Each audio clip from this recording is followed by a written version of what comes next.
Joining us is Jerry Golden, who served as division president at major financial services companies, who holds several patents on unique retirement income solutions, who invented an entire industry of annuities, and who even started his own successful life insurance company. Welcome to our show, Jerry. Becky, thanks for having me here.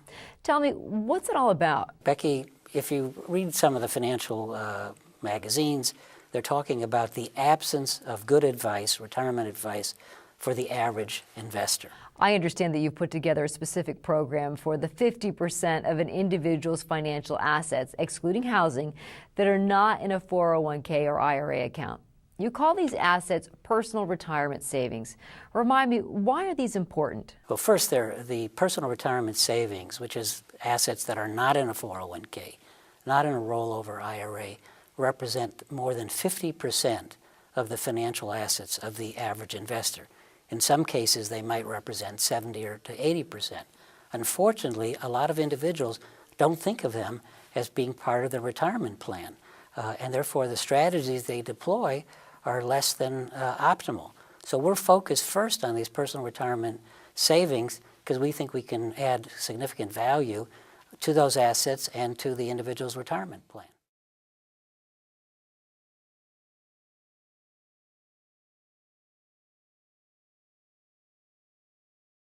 Well, I guess it makes sense that the ideas of Jerry Golden, at least in the retirement arena, are known as the Golden Rules. Would you be willing to share your 7 Golden Rules on retirement with us? We're going to focus on the rules as they apply to personal retirement savings. The first rule is pretty basic. Think about those assets and identify them, and then create a pool. How much of those assets outside of a 401k, outside of an IRA, that you can consider as being part of your personal retirement savings. The second, like any retirement program, you ought to add to those savings with regular contributions. It helps you from an investment standpoint, but obviously it accumulates more savings over time. Well, that makes sense. First, you identify and make regular contributions.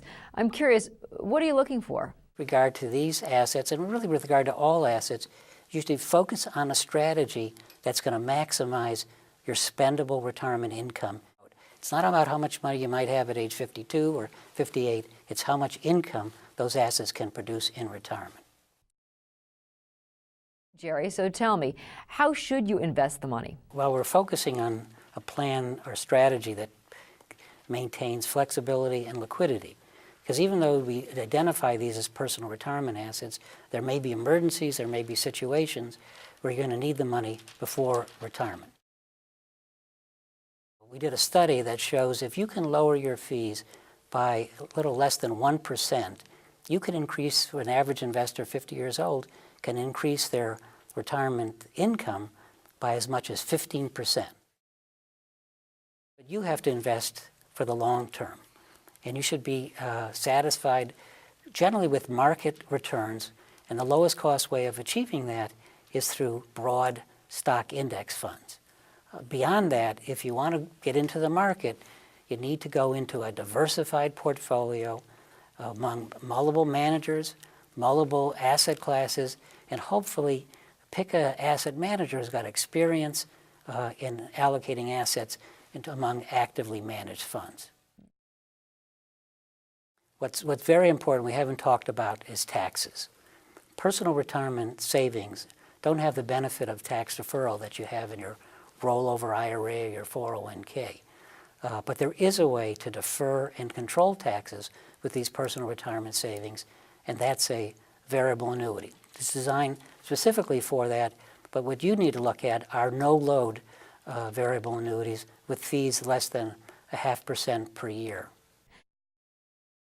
Just like our viewers, I mean, you're concerned with the bottom line. So tell me, what is the bottom line or the takeaway from this presentation? Becky, the bottom line is a dramatic improvement in your spendable retirement income if you follow these golden rules. But for the average investor that we're looking at, it's an improvement of 30% in spendable retirement income.